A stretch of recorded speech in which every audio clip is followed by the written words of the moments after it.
Efendim Geniş Açı'dan hepinize merhabalar. Geniş Açı'da bugün yine farklı bir konuyla karşınızdayız. Avukatlar Günü'nün hemen akabinde Denizli Barosu Başkanı Avukat Sayın Müjdat İlhan bizlerle birlikte. Sayın İlhan hoş geldiniz. Hoş bulduk, iyi yayınlar. Teşekkür ediyorum. Gündem oldukça yoğun. Malumunuz özellikle hukukla ilgili gündem uzun yıllardır aslında eksik olmuyor. Türkiye'de en çok konuşulan gündem maddelerinden biri oldu hukuk. Son dönemde de özellikle saldırılarla göz önüne geldi. Yine adliyelerdeki güvenlik uygulamaları en büyük tartışma konuları ki bunun hemen öncesinde de iç güvenlik paketi taslağının tartışmaları vardı. Artık yasalaştı, meclisten geçti. Her şeyden önce bir sizi düne götürelim. Avukatlar Günü ile ilgili neler söylemek istersiniz? Çeşitli etkinlikler düzenlediniz. Orada bir açıklamanız vardı. Sonra o açıklamanın ayrıntılarını konuşalım. Öncelikle ben yine sizler aracılığıyla tüm meslektaşlarımızın Avukatlar Günü'nü kutlamak istiyorum. Tabii Avukatlar Günü kutlamalarımızın ne kadar kendi açımızdan üzüntülü ve bir o kadar da gergin geçtiğini sizler de yakından takip ettiniz. Rahmetli savcımız sayın sınıf arkadaşımdır aynı zamanda kendisi Mehmet Selim Kiraz'ın ruhu şad olsun diyorum. Allah rahmet eylesin diyorum. Tüm ulusumuzun da başı sağ olsun diyorum. Çok elin bir olaydır. Terörün gerçek yüzünü gösterdiği, lanetlemenin dahi yeterli olmadığı bir olaydır. Bu konuda kimsenin kuşkusu, kimsenin farklı bir düşüncesi zaten olmamıştır da olamaz da. Ancak bu ülkemizde yaşanan ilk savcı ya da ilk avukat ya da ilk hakim katli değildir. İnşallah sonu olur diyoruz. Ama sonu olması için de gerekli önlemlerin alındığı kanaatinde değiliz. Geçmişte de yaşandı. Aynı Çağlayan Adliyesi'nde bir çocuk annesini ve annesinin yasal olarak korunması adına emniyet birimlerinin mahkemenin verdiği kararla koruduğu anneyi ve onun korumasını maalesef yine aynı adliyede katlettiler. Aynı adliye içerisinde bir hakim katibini başına silah dayayarak uzun süre rehin aldı. Hakimlerin tabi olduğu yasal düzenleme gereğince hiç kimse müdahale edemedi. İlgili hakim elini kolunu sallayarak oradan ayrıldı gitti. Şimdi bunlar üst üste koyduğumuzda ne kadar büyük şaşalı, şatafatlı adliye binaları yapsak da güvenlikle ilgili zafiyetleri gideremediğimiz sürece bir anlam ifade etmiyor. O açıklamaya katılıyor musunuz? Büyük adliye saraylarının güvenliğinin sağlanmasının zor olduğuna dair Başbakan Yardımcısından bir açıklama geldi. Hukuk camiası bu konuda ne düşünüyor? Şimdi aklın yolu birdir. Büyük adliye binası yapmak oradan iyi adalet dağıtma anlamına gelmiyor öncelikle. Bizim zaten büyük adliyelere, adına saray denilen adliyelere yönelik tepkimiz budur. Tabii ki beraberinde bu güvenlik zafiyetini getirecek. Orada günlük su ihtiyacı bile tonlarla ifade edilir. Ve oranın bütün kantin işini tek bir kişi ihale almıştır. O götürür. İstanbul Barosu meslektaşlarımıza ikram ettiği suyu dahi o firmanın onayı olmadan içeri alamamaktadır. Onun üzerinden satın almaktadır. Sebillere koyduğu, avukatların içtiği suyu o firmadan almak zorundadır. Düşünün. Ya böyle bir ticarethane büyüklüğü düşünün. Böyle bir AVM mantığı düşünün ve orada da onlarca giriş kapısı düşünün. Bunun sadece su değil. Birçok gıda maddesi giriyor. Birçok kırtasiye maddesi giriyor. Yani birden ziyade kapıda birden ziyade yöntemlerle giriş çıkışlar oluyor. Fizibilitesi yapılmıyor mu peki? Yani bu kadar insana büyük bir kalabalığa hizmet verecek bir yerde insani gereksinimlerin nasıl karşılanacağı, insanların güvenliğinin nasıl sağlanacağı, herhangi bir olası afet durumunda o Nasıl insanların tahliye nasıl tahliye edileceği, tüm bunlar düşünülmüyor mu ki? Vallahi şaşalı yapıların müellif mimarları, mühendisleri mutlaka bunları düşünüyordur. Devletimizin bu anlamda yetkin personeli olduğuna da inanıyorum. Onlar da düşünüyordur. Ancak bazen öne çıkan farklı şeyler olabiliyor.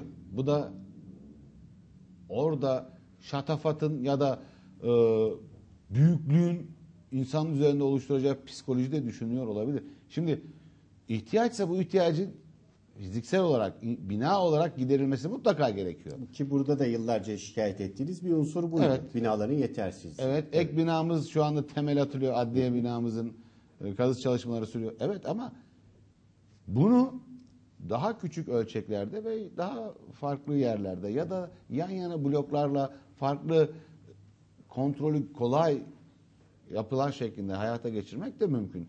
Tabii artık biz o kadar para harcanılıp inşa edilen yerle ilgili niye bu kadar büyük yapıldığını mutlaka eleştireceğiz ama bu saatten sonra o binayı hemen yarın terk ediyoruz deme şansı da yok. Çünkü yapılan yatırım devasa bir büyüklüğü var.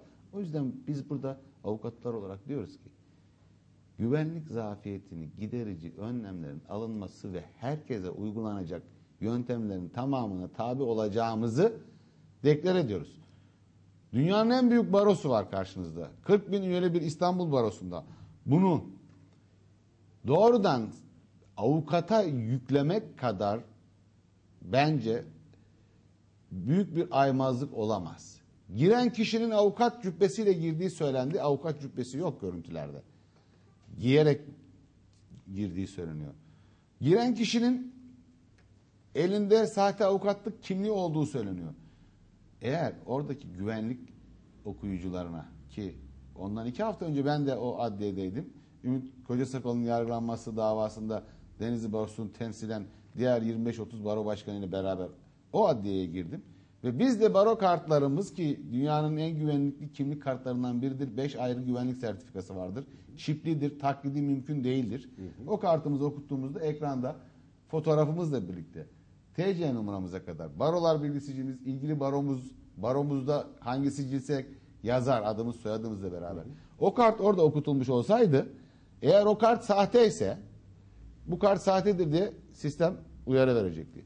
Yok, başka birinin kimliğiyle giriyor ise fotoğraflar uyuşmayacaktı. Oradaki güvenlik de bunu tespit edecekti. Yani uygulamadan kaynaklı zafiyeti avukatın üzerine yıkmak en kolaycı yöntemdir. Uygulamadan kaynaklanacak zafiyetler her zaman olasılık ama. Yani evet, bir adam yerleştirmek ve onun aracılığıyla bu işleri yürütmek en kolay ve bugüne kadar görülmüş yöntemlerden bir tanesi.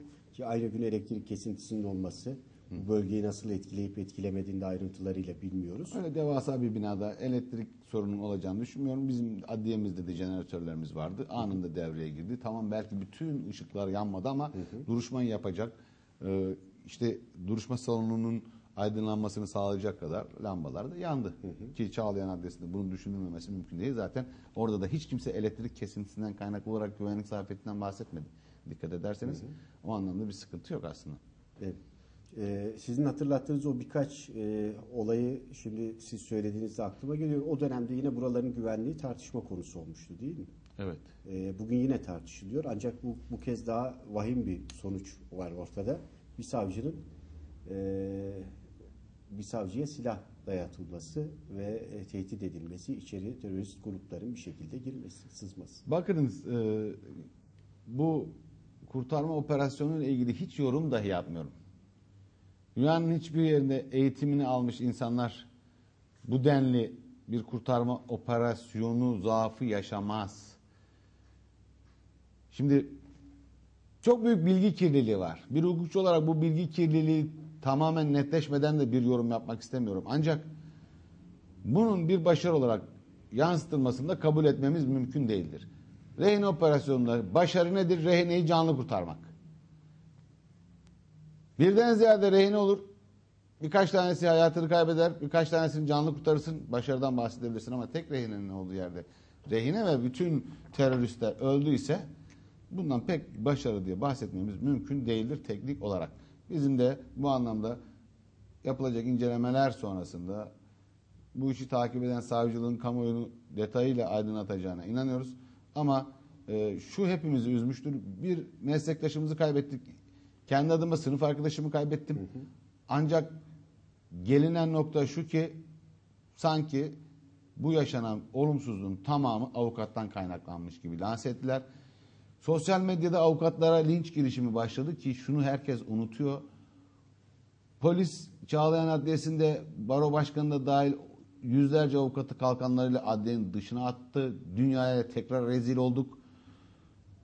Bilinsin ki aldıkları kanunsuz emri uygulayanlar da bir gün kendileri adına avukatlardan yardım isteyecek. Maalesef sizin meslektaşlarınız da çıktılar. Bazı basın yayın organları gerek yazılı gerek görsel ki Denizli Barosu olarak bütün hazırlıklarımızı tamamladık. Yönetim kurulu kararımızı alıp ilgililer hakkında önce baro olarak suç duyurusunda bulunuyoruz. Sonra da manevi tazminat davası açmak isteyen meslektaşlarımıza da bu konuda dava açmaları konusunda teknik destek vereceğimizi bildiriyoruz. Olay daha somutlaşmadan, olayın belirlenmesi gereken önemli unsurları belirlenmeden bir meslektaşımız çıkıyor televizyonun karşısına.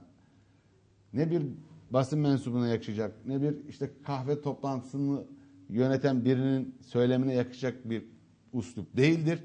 Çıkıyor orada hadi avukatlar şeklinde başlayan bir söylemle avukatları rencide etmeye çalışıyor. Bir gazete ki bu gazetenin titri de bellidir, zihni de bellidir.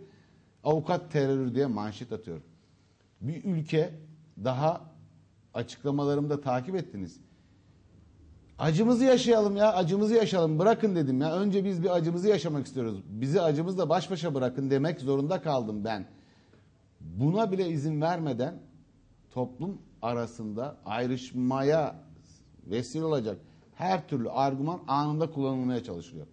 Bizim bu kadar olumsuzlukların yaşandığı bir dönemde bir arada olmak zorunluluğumuz varken biz anında ayrıştırılabilmek adına elinden geleni yapıyoruz ki maalesef bunu en yetkili ağızlar da yapıyor. Asıl üzüntü verici olan kısım o. Sokaktaki insanı ikna edersiniz.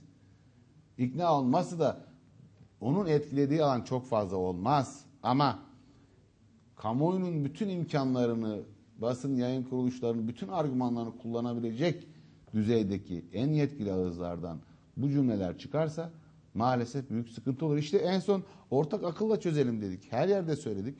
Çağlayan Adliyesi'nde bugün gelinen nokta herkesin güvenlik sistemlerinden hakim, savcı, avukat ayrımı yapılmaksızın geçmesi, baro kartlı okuyuculu sistemler var. Oradan geçmesi, eğer sinyal alınırsa taşınan çantanın açılmamak kaydıyla X-ray cihazından geçirilmesi, oradan da sonuç alınamazsa talebiyle güvenlik biriminin ilgilinin çantasındaki o sinyal veren nesnenin kendisi aracılığıyla gösterilip beyan edilmesi noktasında İstanbul Barosu'nun geldiği ve başsavcılıkla yapılan teatil o gelinen noktada bir açıklaması vardı. O zaman buradan üstümü aratmam düşüncesini siz biraz daha açıyorsunuz. Diyorsunuz ki modern bir üst aramasına biz karşı değiliz. Yeter ki bunun teknik imkanları sağlansın. Teknik var, imkan kullanılsın. Uygulama hataları da bizi bağlamaz diyorsunuz.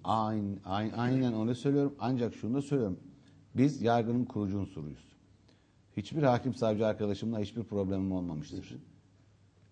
Ama ben avukat olarak olayın müsebbibi gibi gösterilip yargının dışına itilme çabaları zaten vardı. Adliyenin dışına itilme çabası da fiziken hayata geçiriliyorsa orada dur derim.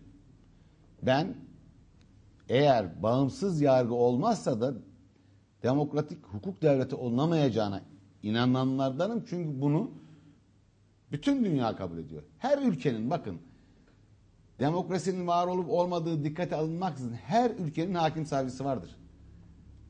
O ülkede demokrasinin varlığı avukatın maruz kaldığı uygulamada gizlidir. Eğer bir ülke avukatını bu anlamda belli bir noktada tutabiliyorsa, çünkü avukat kendi için hizmet üretmiyor ki. Ben sizin için hizmet üretiyorum. Burada onu da anlatmaya çalıştık. İç güvenlik paketinden avukatın etkileneceği bir alan yok. İnsan olarak var belki ama meslek olarak etkileneceği bir alan yok. Sokaktaki yurttaşımızın hak ve hukuku çiğnenecek diye broşür bastırıp belki Türkiye'de ilk sokak broşür dağıttı Denizli Barosu. Onu anlatıyorum. Denizli Barosu mensubu da diğer baro mensubu meslektaşlarım da biz kendimiz için bir şey istemedik. Buradaki amaç da, sözümün başına dönersem, avukatın demokratik hukuk devletinde bırakın lincini ya da herhangi bir şeyle töhmet altında bırakılmasını, baş tacı edilmediği sürece demokrasinin varlığından bahsedemezsiniz. Çünkü devlet kendi organlarıyla, savcısıyla kamuya ait soruşturmaları yürütür. İnsanlar da suçluluğu sabit oluncaya kadar masumdur, evrensel hukuk kuralıdır. O anlamda da avukattan yardım ister. Kim ister? Vatandaş. Aynen sizin meslektaşınız yarın hakkında yapılan suç duyurularından dolayı bir soruşturma başlarsa ilk gideceği yer Avukat yine olacak. donunuza kadar aranıyorsunuz lan avukatlar, tırnak içinde söylüyorum diyen arkadaşım yine bir avukata gidecektir. Yani bunu iyi düşünmemiz lazım.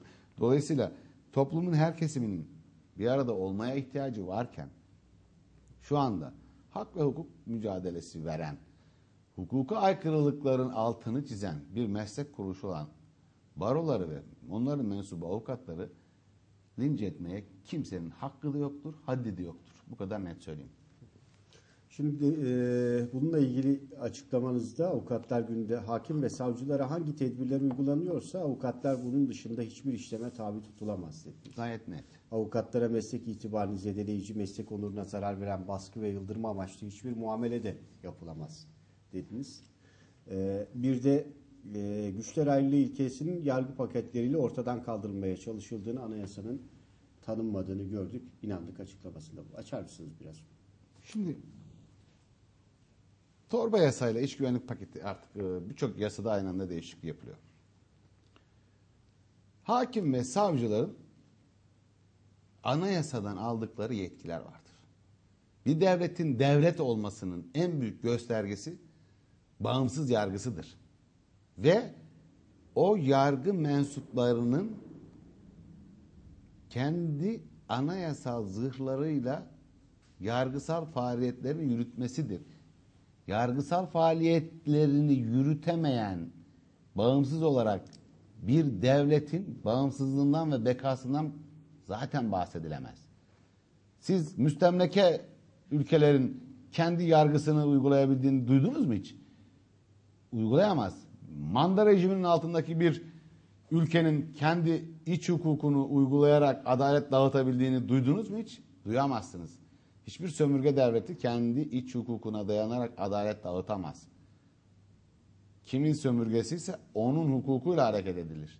Dolayısıyla asıl olan yargının bağımsızlığı, tarafsızlığıdır ve yargıçların, savcıların anayasadan aldıkları yetkilerini millet adına kullanırken kimseye tabi olmamaları ve onların yetkilerinin de kimse tarafından kullanılmaması gerekir. Şimdi bakıyoruz bu düzenlemeye.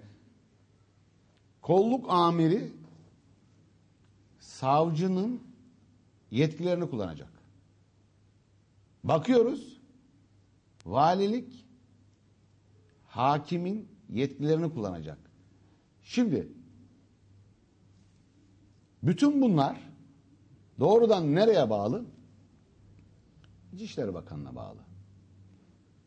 Şimdi yargının bağımsızlığı ve tarafsızlığı derken, HSYK'nın yapısını eleştirirken, yapılan seçimlerin yanlışlığından bahsederken ki biz de değil, Sayın Cumhurbaşkanı ve Başbakan'la 2010 referandumunda da yanlış olduğunu söylediğimiz HSYK kanununun ve anayasa düzenlemesinin tekrar değiştirilmesi gerektiğini söylerken şu anda bile hakim ve savcının bu HSYK kanunu ve mevcut anayasal düzenleme ile tam bağımsız olmadığı söylenir iken bu yetkilerin bir kısmını alıp da polise ve valiye, ilçelerde kaymakama verirsek nerede kaldı anayasada yaptığımız düzenlemeler? Yargının bağımsız mahkemeler eliyle kullanılacağına yönelik anayasal düzenlememiz. Biz sadece her şey kağıt üzerine mi kalsın diye hazırlıyoruz, düzenliyoruz, yapıyoruz. Şimdi dolayısıyla mevcut hakim, savcı ve kürsü anlamındaki dokunulmazlık, bağımsızlık ve tarafsızlığı bile henüz sağlanamamışken doğrudan sicil amirleri olan ve onlar tarafından yönlendirilebileceği, ki yönlendirildiği açıktır, memurlara bunu kullan dersek oluşabilecek hukuk zafiyetinin şu anda tespiti mümkün değildir. O zaman siz şimdi özellikle bu son düzenleme ile ilgili olarak adı üstünde iç güvenliği sağlayabilecek bir paket olduğuna inanmıyorsunuz gördüğüm kadarıyla, eleştirdiğinize göre. Buradaki sizin özellikle dikkat çektiğiniz unsurlar var. Türkiye'de hantal bürokrasiden şikayet edilmiştir. Özellikle bazı olayların büyümemesi, ki burada kastedilen sanırım sıkça dillendirilen toplumsal olaylar. Bunlarla ilgili önlemlerin ivede alınabilmesi için düzenlemeye gidildiğine dair bazı açıklamalar da oldu. Bu konudaki görüşünüz. Hiçbir eksiği yoktu ki mevcut yasal düzenlemelerin. Polis ve selahiyetleri kanunu, vazife ve selahiyetleri kanununda vardı. Toplantı ve gösteri güçleri kanununda vardı. Terörle mücadele kanununda vardı. Yani ki anayasanın o hükmünü ne yapacağız? Şiddet unsuru içermeksizin herkes toplantı ve gösteri yürüyüş hakkına izin almaksızın sahiptir der anayasa.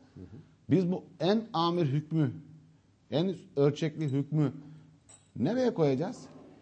Şimdi zaten bu hükümler vardı ama işin içerisinde terör ve herhangi bir ateşli silah var ise zaten onun içerisine terörle mücadele kanunu doğrudan müdahil olabiliyor. Toplantı ve gösteri güçleri kanunu doğrudan müdahil olabiliyor. Türk Ceza Kanunu açık. Orada silah olarak kullanılan her şey belirtilmiş. O şekilde uygulanabilir, engellenebilir. Birçok yasal düzenleme var. Polis ve selahiyetlerin, vazife ve selahiyetlerini düzenleyen kanun hükümleri amir açık. Yani bütün bunlar mevcutta o dediğiniz terör boyutuna varan olayları engellemek için yeterli. Evet.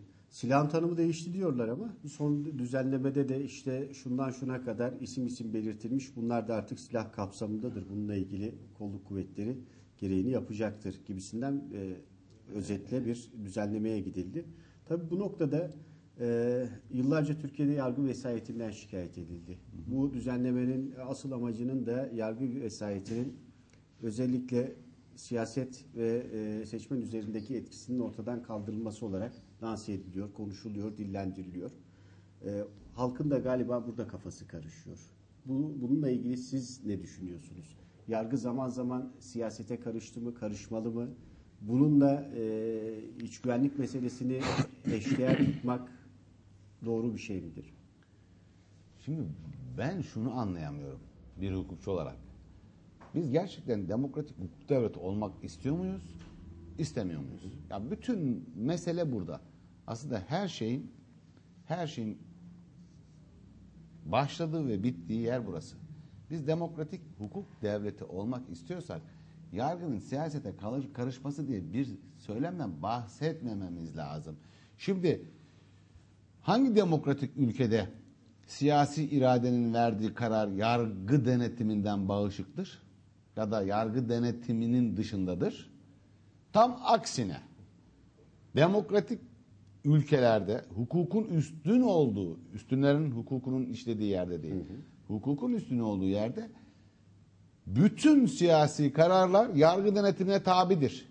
Yargı nerede başlayıp nerede biteceğini bilir zaten. Oradaki siyasi irade de yargıyla çatışmak yerine zaten aklının bir köşesinden dahi geçmez. Yetkili yüksek mahkemeler de bunun için vardır diyorsunuz. Kesinlikle. Yani uygulamaların kanuna uyup uymadığına dair görüş beyan etmek, bunun gereğini yapmak. Şimdi dönem dönem başkanlık sisteminin olduğu ülkelerden de örnekler veriyoruz.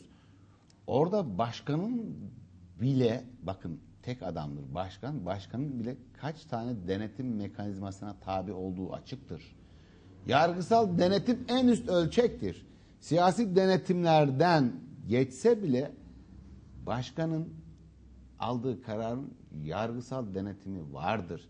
Şimdi yargının hukuka uygun hale getirmeye çalıştığı bir yasal düzenlemeye siz yargı siyasallaşıyor, yargı siyasete yön veriyor derseniz o zaman hukuka ve hukukun evrenselliğine olan inancınızdan bahsedilemez. Böyle bir inanç yoksa da sizin demokratik hukuk devleti özleminizden zaten bahsedilemez. Öyle bir ülkede zaten yaşamıyorsunuz demektir. Bizim sıkıntımız bu. Kimse kimsenin işine karışmasın. Başbakan çıkıp doğrudan yargının uygulayıcılarına emir veremesin. Adalet Bakanı çıkıp HSYK kanununda yapılan değişiklikle şu anda maalesef sürgün, tırnak içinde söylüyorum, sürgün olarak idari kararla hakimlerin, savcıların tepesinde demokrasinin kılıcını sallayamasın. İdari kararla hakimler, savcıların yer değiştirmesinin şu anda o hakimin bağımsızlığını etkilemediğini mi düşünüyorlar? Bana bunu söyleyip inandırabilirler mi? Mümkün değil. Sonuçta onlar da insan. 13 bin hakim savcı bugün okulundan çocuğunun kendi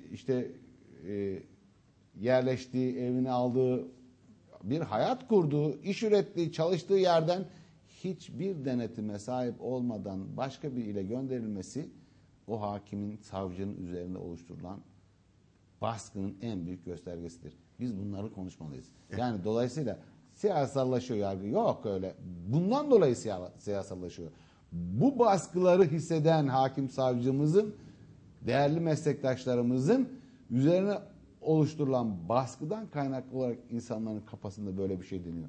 Bu bir intikam aracı olarak mı görülüyor diyeceğim ben de o zaman. İşini yapan, alnının akıyla 30 yılını 40 yılını mesleğe vermiş hakim ve savcıyı kimse töhmet altında bırakamaz. Kısa bir ara verelim. Aranın ardından devam edeceğiz. Kaldığımız yerden konuşacağız. Gerek iç güvenlik paketiyle gelen değişiklikleri, onun yansımalarının ne olabileceğini, gerekse bu son dönemdeki tartışmaları lütfen bizden ayrılmayın.